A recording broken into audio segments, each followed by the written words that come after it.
Comment ça va YouTube? Donc la première vidéo est sortie il y a de ça 5 ans, et je sais pas pourquoi, sans raison, elle redevient virale depuis une semaine.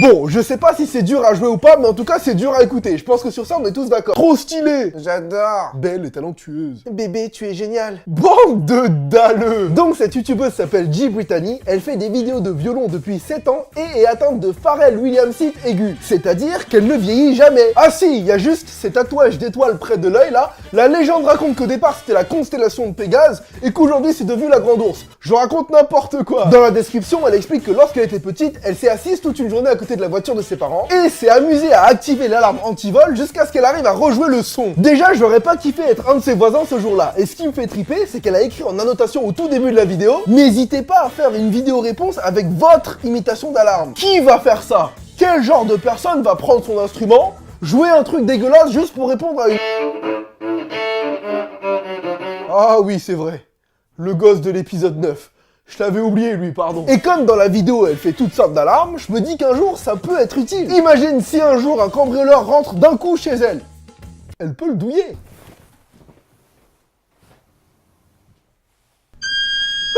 Pardon. Ou alors, ça peut servir à un flic qui a cassé son gyrophare, par exemple. Vous êtes en état d'arrestation, garez-vous, je tire. Ou peut-être que c'est un business. Hein, ça se trouve, il y a des musiciens dont le métier c'est de jouer et d'enregistrer ce genre de son. T'imagines, ça voudrait dire qu'à chaque fois qu'une alarme se déclenche, les gars doivent toucher en droit d'auteur. Bonjour, Jean-Abdel Hernandez, je suis musicien, compositeur, ingé son. J'ai fait fortune dans l'alarme il y a de cela 20 ans. J'ai fait tous les hits. Camion de pompiers, ambulance, police, c'est simple, à chaque fois vous entendez figurez-vous que je touche des royalties. Bon, des fois je m'emmerde un petit peu chez moi, donc faut que je m'occupe. Devinez ce que j'ai fait hier? J'ai brûlé ma baraque et je me suis asphyxié. Ah bah j'ai fait d'une pierre 3 coups. La sirène des pompiers pour éteindre le feu, celle de l'ambulance pour m'emmener à l'hosto, et la police qui cherche encore qui c'est le coupable. Ah, je me suis racheté une baraque. C'est l'histoire d'un chauffeur Uber qui refuse de prendre une fille en passagère parce que celle-ci est beaucoup trop bourrée. Du coup, elle s'énerve un petit peu. Seriously, press charges. No. Press Let him go. charges. Press charges. Can you call 911, please? She's getting Yeah, wild. call 911. Oh, yeah. Let him Call go. 911. Call 911. Go on his shirt and go home. Seriously? Yeah, seriously, yeah, get some help. Eh bah putain!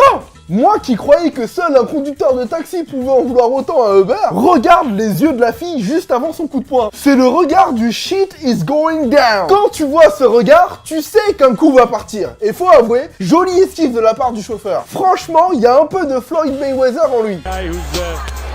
La seule différence, c'est que Mayweather a déjà eu des histoires de violence envers les femmes, alors que ce conducteur-là, franchement, respect. Il s'est comporté comme un boss. Réussir à garder son calme et juste retenir la fille alors qu'elle a essayé de le frapper et qu'elle lui gueule dessus, c'est pas donné à tout le monde. Il y a juste à la fin où, effectivement, elle tente un coup bas et il a un peu craqué. Alors, quitte à la pousser aussi brusquement et à la faire tomber. Ce que je condamne, bien évidemment. Autant lui mettre une petite béquille. Non mais, pas fort, pas méchant, juste précis.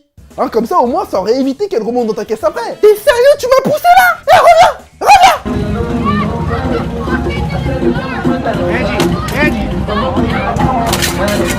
Mais c'est une malade!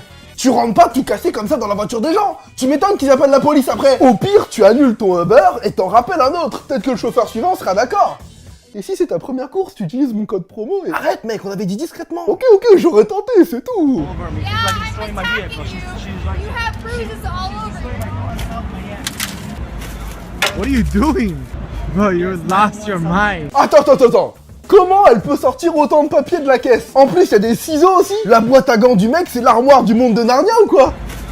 What are you doing? What are you doing? Mais toi, qu'est-ce que tu fais? Il se serait rien passé si au lieu de filmer comme un teubé là, t'aurais juste retenu la fille et laissé le chauffeur repartir tranquille. Mais bon, au moins grâce à cette vidéo qui a été pas mal relayée, l'affaire a été médiatisée, on connaît à présent la suite. Déjà, on apprend que le chauffeur n'a même pas porté plainte. Alors, il est vraiment trop gentil, la police est venue pour rien. Oh putain, mais je sers à quoi moi? Et ensuite, d'après les articles, elle est docteur à Miami. Et écoute bien, Neurologue en plus. Comme quoi ce sont vraiment les cordonniers les plus mal chaussés. Ironie du sort, son hôpital l'a placée sous examen psychiatrique et elle ne peut plus exercer jusqu'à nouvel ordre. En même temps, c'est clair que si elle s'énerve comme ça sur des patients... Mais tu vas arrêter de tomber malade tout le temps. Ah mais j'y peux rien moi. Ta gueule. Alors, j'ai déjà parlé du record du monde de Rubik's Cube dans l'épisode 12 du show jaune. Chez l'humain, c'est 4,9 secondes. Chez les robots, c'était 3,2. Je précise bien, c'était parce que la machine que je vais vous présenter risque de faire changer les choses. Alright, my name is Jay Flatland. This is my friend Paul Rose. Hi. We've built an extremely fast Rubik's Cube solving robot,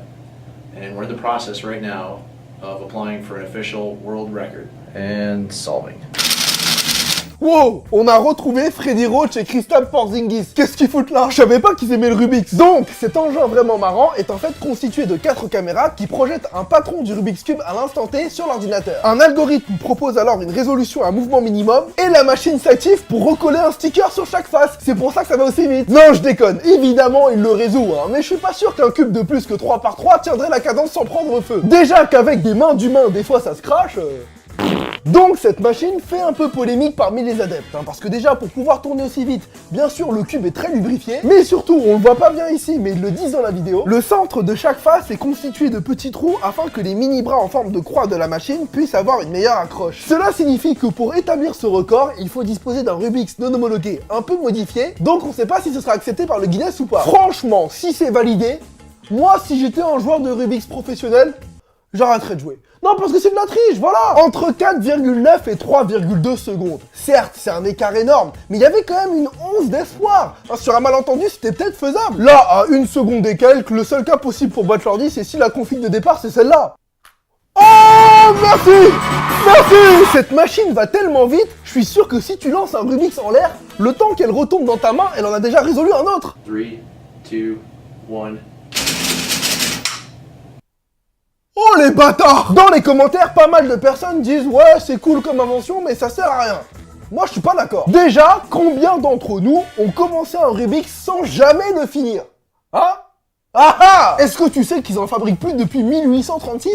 Ah, ils récupèrent juste ceux que les gens jettent et ils les recyclent. Et puis même, ceux qui trouvent que c'est inutile, c'est juste pas des visionnaires. Ah bah moi, j'ai tout de suite trouvé un usage alternatif. Si t'enlèves les espèces de bras sur les côtés et que tu remplaces ça par des langues artificielles. Et la question de la semaine nous vient de Valentine Leduc. Où mène la porte jaune à côté du panier de basket? Eh bah si t'avais suivi un petit peu Valentine, t'aurais vu dans l'épisode 4 qu'il s'agit en fait d'un portail spatio-temporel. Comment ça va YouTube? Bon, ça fait 3 épisodes, j'arrête de vous saouler avec mes paniers, la preuve, la balle, je la pose, voilà. Oups. Bah oui, mais fallait être attentive un peu. Et c'est déjà la fin de cette vidéo. Comme d'hab, pose-moi une question dans les commentaires, j'y répondrai la semaine prochaine. Envoie-moi des vidéos sur Facebook. Et je te dis à vendredi prochain 18h pour une nouvelle vidéo. Peace!